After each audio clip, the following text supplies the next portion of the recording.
Bonjour à tous, bienvenue dans Express Orient. Au programme cette semaine, un reportage au cœur de Tel Abyad. Cette ville stratégique syrienne était encore, il y a quelques semaines, entre les mains de l'organisation État islamique. Nous irons également en Iran. Vous verrez que dans le pays, certains sont farouchement contre la signature d'un accord avec les États-Unis. Nous terminerons par la Syrie. Vous y verrez qu'à Damas, malgré la guerre, on ne renonce pas à apprendre à valser. Il y a 2 semaines, nos confrères de France 2 ont pu entrer à Tel Abyad alors que la ville était encore fumante de par les combats.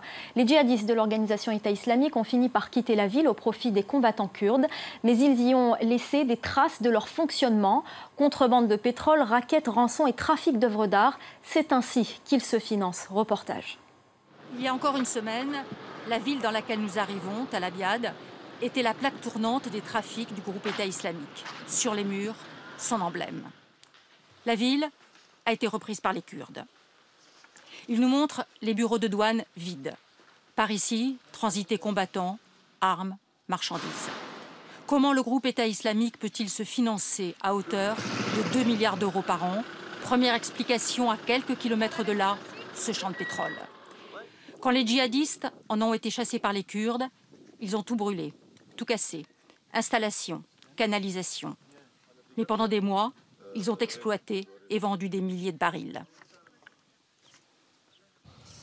Ils faisaient couler le pétrole dans des tranchées jusque là-bas, et puis ils le mettaient dans des camions-citernes et l'emportaient. Le groupe État islamique vendait en contrebande le pétrole, 30 € le baril, 2 fois moins cher que le prix du marché. Le pétrole, mais aussi le racket. La ville dans laquelle nous arrivons, à Saké, se trouve à 10 km de la zone contrôlée par le groupe État islamique. Ces camions livrent des marchandises à Raqqa, leur fief, et en reviennent chargés de coton. Pendant la guerre, le commerce continue. Chaque camion doit payer 200 € par passage, même si les chauffeurs s'en défendent devant la caméra. Non, ils ne prennent rien. Jamais. Vous êtes sérieux? Je ne mens jamais. Surtout pendant le ramadan. Je dis la vérité. Pourtant, ces documents attestent du contraire. C'est à peine croyable. Pour chaque passage, le groupe État islamique délivre un reçu avec son tampon. Le porteur de ce reçu est autorisé à traverser tous les barrages de l'État islamique pendant 3 jours. Un fonctionnement quasi administratif et des méthodes d'une organisation terroriste. Racket, kidnapping. Cet homme livrait des poulets sur la route de Raqqa. Il est arrêté par les hommes de Daesh.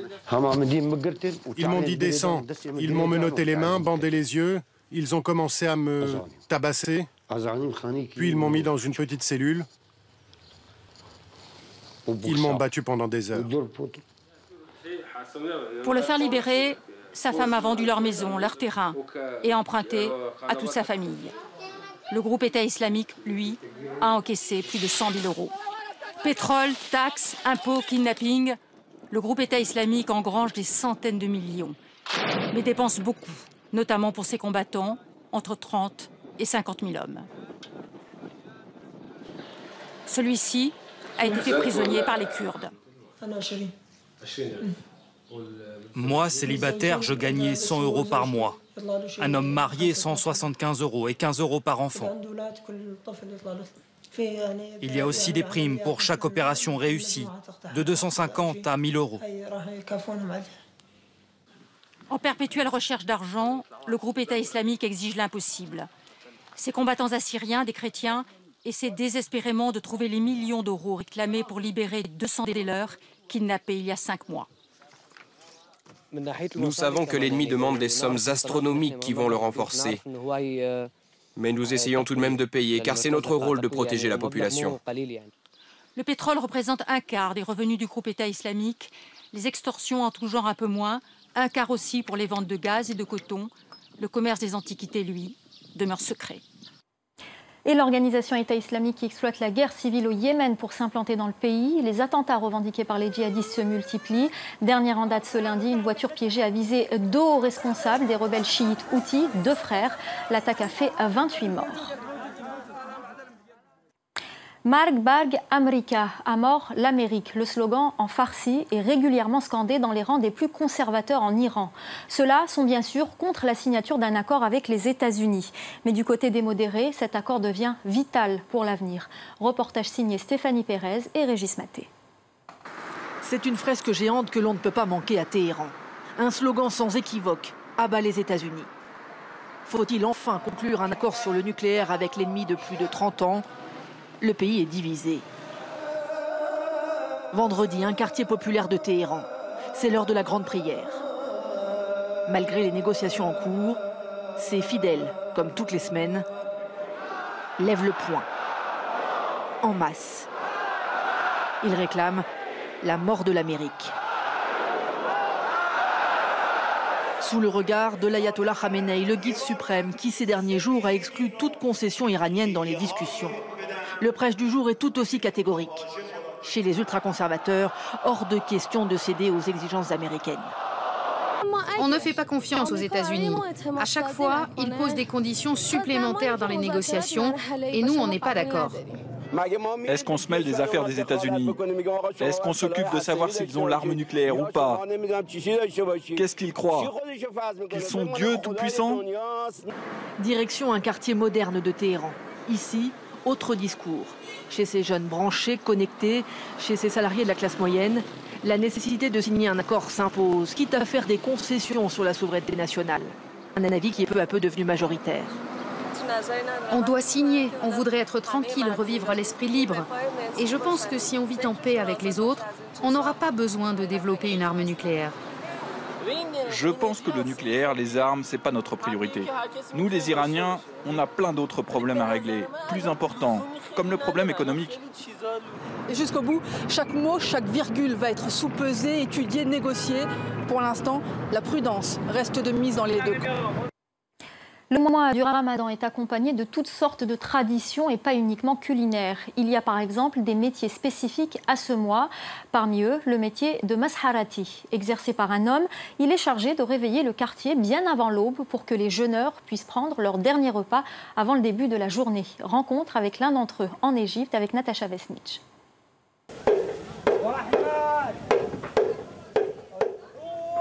Ce son, vous ne l'entendrez pas à un autre moment que pendant le Ramadan. Chaque jour, dans le quartier d'Abou Moslem à Gizeh, Amer commence sa tournée 2 heures avant l'aube et réveille les familles pour leur dernier repas de la nuit. Dans la culture populaire égyptienne, la voix du Masharati est indissociable du Ramadan.